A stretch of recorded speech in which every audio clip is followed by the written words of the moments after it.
They're ready to release him, and he's on his way. It's a mono battle now, guys. Everybody's fueled up. Who can leg it to the end? Well, the number 3 car is going to hit the pit exit line as the second and third place cars cross the start-finish line. Now they're going to get past him. They're going to get past him. Earl Bamber and Ollie Gavin then heading through into first and second positions. Fabulous. In GTLM. Antonio Garcia having no choice but to feed into third position. There he is coming out of the pit lane exit. There's no speed limit there, but it is a tight and twisty road. It's much narrower than the main track, and of course Bamber and Gavin were able to get on the power far quicker than Garcia, who had to bide his time. Now he can get a wriggle on to see whether he can close in on those 2 cars ahead. Porsche versus Corvette. Corvette won this race last year. They also won at Sebring. He took his inside him. A little bit of a nudge. Hit the rear of the 912 car at the rear right-hand corner. That was enough to unsettle the car. Gavin goes through. Ollie Gavin not messing about here with 35 minutes to go. It's IMSA Radio, the final hour of the race, brought to you by GTLM. Not disappointed yet because the 700 laps are up for the GTLM crew.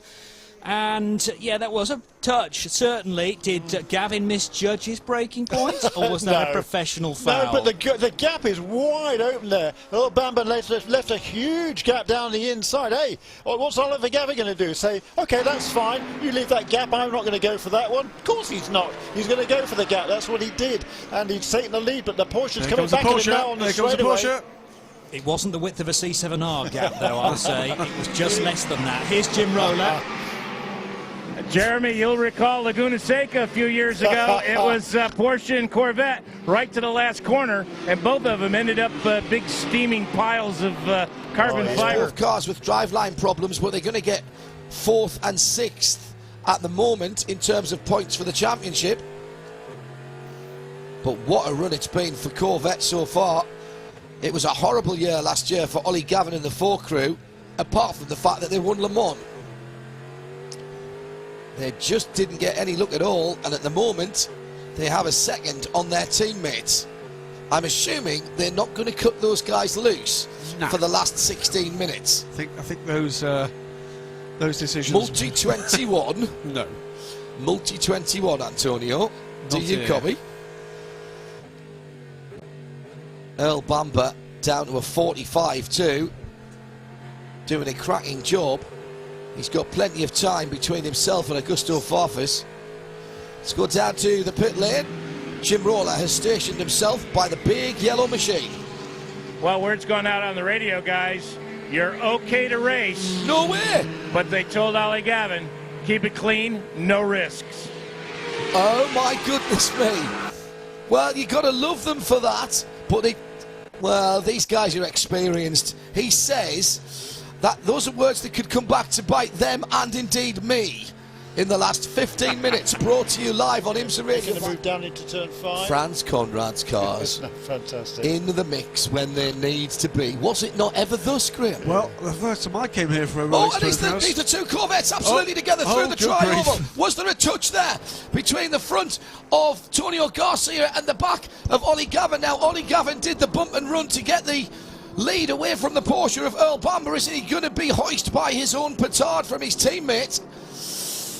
Through the chicane, behind the pits, onto another lap, 4 and 3, 0.068 of a second between them at the line. No. I don't think Ollie's got the grip to fight off Tonio here. No, but at the same time, Antonio, they've got a lot of respect, I believe, between all these guys at Corvette Racing, and they're not going to risk anything, not anything really silly. I can't see a bump and run, let me put it that way.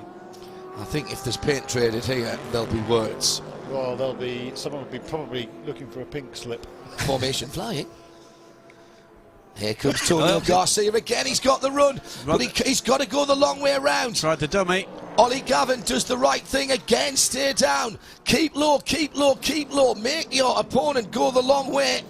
Now, can he get stopped? Oh, he's got the Turner Motorsport car ahead of him. 17th in class for the BMW that's right ahead of them. This is the GTD car, the number 96. Ollie Gavin will have to go inside.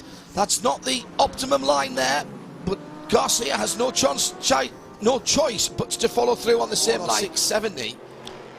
Babini is trying to hold that gap. Babini is trying to fuel save and hold that gap. Yeah, it's 28 laps that they've got to do here. They've done 28 laps. 671 to 699 now. 28 laps, that's a lot. It is a lot. The last 5 minutes. 98 on pit lane. 98 on pit lane. Oh my goodness. That Richie Stanaway comes in, he's blinked. Now this could be genius. He might end up getting something out of this. The last 5 minutes is brought to you live here on IMSA Radio in sound and vision by IHG Rewards Club. The two Corvettes are still at it for the lead in GTLM in 7th position overall. The question mark that hangs over the top 5 in GTD is, have they got enough fuel? Jeremy Shaw. The Aston Martin last pitted before they stopped out on the same lap that René Rast did. Yeah. The Lamborghini pitted 1 lap later. Damien Faulkner pitted 3 laps after that. He should be good to go. I think. And Nicky Katzberg did that splash on 677. He's fine. He's fine. Yeah. The 540 may yet be in the lead position at the end of this. Side by Antonio side. Garcia through the Western Horseshoe tries to force a mistake out of Ollie Gavin. For a moment we could only see one Corvette. It'll be this one and 3 more from Durrani as he comes through. If we stay green, 4 minutes to go. And the battle is absolutely raging on the high banks. Antonio Garcia must be thinking, oh, I wish this was a competitor, because if it was, I would trade paint. Well, I think he's He noticed comes, because he's got it down the inside, but Ollie Gavin moves him across. He's underneath the line. Yeah, he's had to go back across to the right-hand side. And Ollie Gavin, well, this is dangerously close to weaving around now by Ollie Gavin. Yeah. He made the move to the inside, Germany, and then whizzed back across to the middle of the circuit. Yeah. It's intense. Intense. Yeah, I mean, you're not going to call a penalty for that at this stage, particularly on 2 teammates, I believe.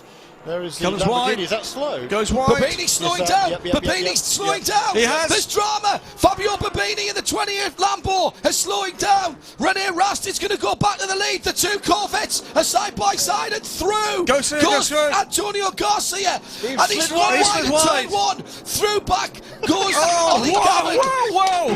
Changing positions on the penultimate lap.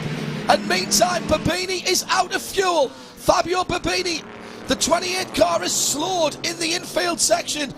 And there's cheers down at Audi. Shea Adam has seen the guy. They've seen it as well now down at the 44 pit. I thought the Magnus pit box was going to collapse because all 7 people sitting on top of it jumped up in the air about 6 feet and landed at the same time. There was a huge cheer from Audi. Remember, we don't know that they're good on fuel yet, though, but apparently they know something we don't. They've still got 2 more laps to go, depending on where they are on the racetrack and where the race leader is. I mean, it's not a foregone conclusion here.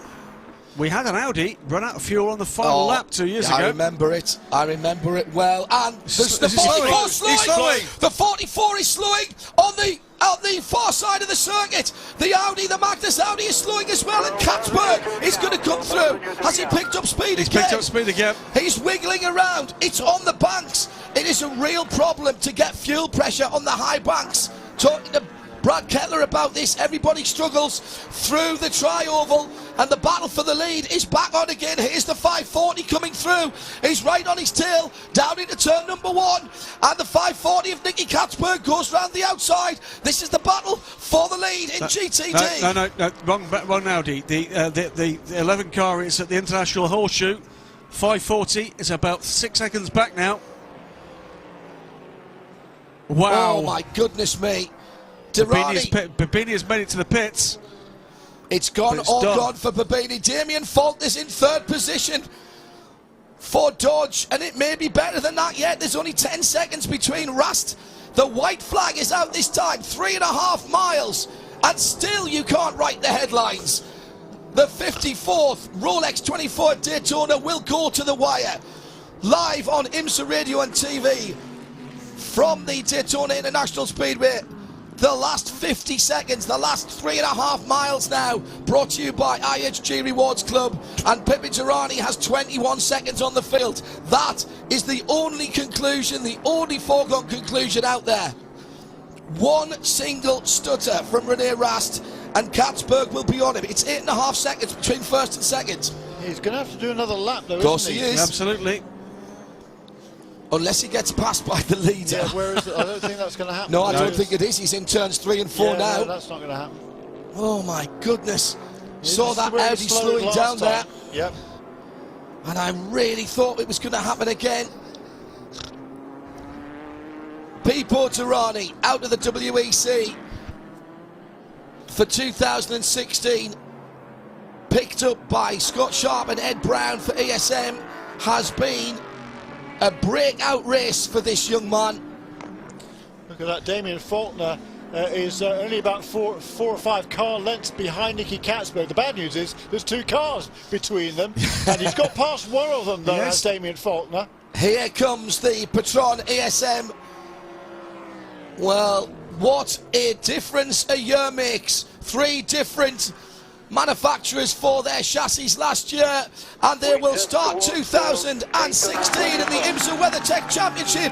Inaugural race goes to ESM and to Patron.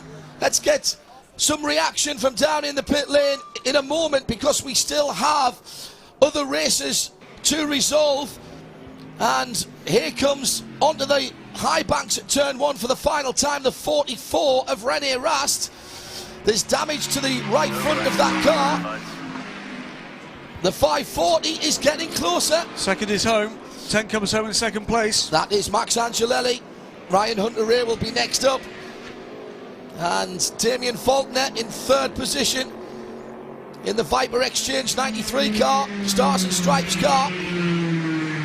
Faulkner less than a second away from second, but will get a podium here. Could it be better even than that? Down at Magnus, they think they've got it, Adam. They think they've got it at Magnus, don't they? I can hear them cheering.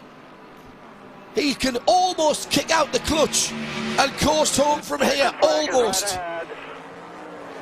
And here comes the Porsche as well. Closing, closing, closing. Corvettes have gone through, first and second with Earl Bamber in third. And Magnus win for Audi in GTD.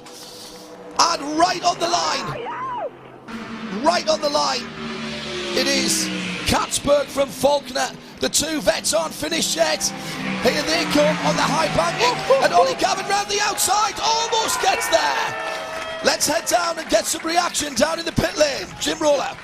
Well, you hear the cheers going up as we're trying to work our way through the throng of folks with iPhones down here who are photographers. Doug Feehan, you are now officially the Les Miles of auto racing. I hope you realize that. Well, I appreciate the crown, but I think what you saw today was simply the 2 best road racers, GT road racers in the world, with the 2 best cars in the world.